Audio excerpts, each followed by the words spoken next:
কবিগুরু রবীন্দ্রনাথ ঠাকুর বলেছিলেন, আপনারে লাউ গিয়ে আপন সীমা, কোথায় যাস তুই রে ওর হিম খায়া। আমরা যখন প্রযুক্তি লোভে পড়ে শরীরের স্বাভাবিক সীমাকে অবহেলা করি, যেমন ফোনকে 24 ঘন্টায় আমরা এই পকেটে রাখি, তখন আমরা নিজের অজান্তে শরীরের ক্ষতি ডেকে আনি। আমাদের ঘুম ভাঙা থেকে শুরু করে রাতে ঘুমানো যাওয়া পর্যন্ত সবচেয়ে বিশ্বস্ত সংকেতটি হলো আমাদের এই মোবাইল ফোনটি। আর যখনই আমরা ঘর থেকে বের হই, আমাদের অজান্তেই ফোনটির দীর্ঘস্থায়ী ঠিকানা হয়ে যায় আমাদের এই প্যান্টের পকেট। কিন্তু এই ছোট অভ্যাসটি আমাদের শরীরের কতটা ক্ষতি করছে তা আমরা কি জানি?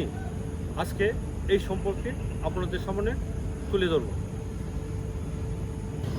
রূপসী বাংলার কবি জীবনানন্দ দাশ তার একটি কবিতা লিখেছিলেন, অদ্ভুত আধার এক এসেছে এই পৃথিবীতে আজ। আজকের এই যুগে অদ্ভুত আধার হলো প্রযুক্তির অদৃশ্য রেডিয়েশন, যা আমাদের শরীরের সবচেয়ে সংবেদনশীল অংশের খুব কাছে প্রতিনিয়ত বয়ে নিয়ে বেড়াচ্ছে। এই যে মোবাইল ফোনটা আমরা সবসময় পকেটে রাখি, এখন আমরা দেখব আসলে চিকিৎসা এবং বিজ্ঞান কি বলেছে। প্যান্টের পকেটে মোবাইলটি রাখার ফলে ফোনের অ্যান্টেনা থেকে নির্গত রেডিও ফ্রিকোয়েন্সি ইলেকট্রোম্যাগনেটিক রেডিয়েশন সরাসরি আমাদের শরীরের টিস্যু বা কোষগুলো শোষণ করে। একাধিক বৈজ্ঞানিক গবেষণায় দেখা গেছে, পুরুষদের প্যান্টের পকেটে দীর্ঘ সময় সচল মোবাইল ফোন রাখার ফলে শুক্রাণু সংখ্যা ক্রমাগত মান দ্রুত হ্রাস পায়। রেডিয়েশনের উত্তাপ প্রজনন ক্ষমতার স্থায়ী ক্ষতি করতে পারে। আসলে এটা বিজ্ঞান এবং চিকিৎসা বিজ্ঞানে এ কথাটি বলছে। আরেকটা বলছে চিকিৎসা বিজ্ঞানীরা, যারা একটানা বছরের পর বছর কুবরের ফ্যান্টে এই যে দেখেন আমার মোবাইলটা এই ফ্যান্টের পকেটও রাখছি, তাদের পেলভিক বা শ্রেণীদেশের হাড়ের ঘনত্ব কমে যাওয়ার ঝুঁকি থাকে। আরেকটা হচ্ছে শরীরের এত কাছাকাছি একটানা রেডিয়েশন থাকার ফলে আশেপাশের কোষগুলো স্বাভাবিক বৃদ্ধির ব্যাঘাত সৃষ্টি করে।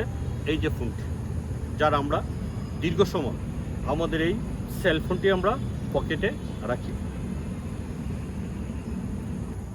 বিখ্যাত জার্মান দার্শনিক ফ্রিডরিখ নিটসে একবার সতর্ক করেছিলেন, তুমি যতক্ষণ কোনো তলে গোবরের দিকে তাকিয়ে থাকো, সেই গহ্বর তোমার দিকে ফিরে থাকা।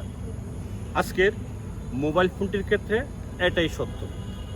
আমরা যে প্রযুক্তি কেবল একটি প্যান্টের সঙ্গী ভাবছি, সেই প্রযুক্তি অলক্ষ্যেই আমাদের জীবন শক্তি গ্রাস করছে। আরামের আড়ালে এক অদৃশ্য বিপদকে লালন করছি আমরা। এই মোবাইল ফোনটি আমরা প্যান্টের পকেটে রাখি। প্রিয় দর্শক, কথাগুলো যদি আপনার মনের কোণে কোনো সাড়া দিয়ে থাকে, তবে ভিডিওটি লাইক করুন এবং বন্ধুদের সাথে শেয়ার করবেন। আপনার মূল্যবান বক্তব্য আমাকে কমেন্ট বক্সে জানাবেন। এই ধরনের আরও জীবনমুখী ভিডিও পেতে আমার ইউটিউব চ্যানেল এবং ফেসবুক পেজ safa.com সাবস্ক্রাইব এবং ফলো করবেন।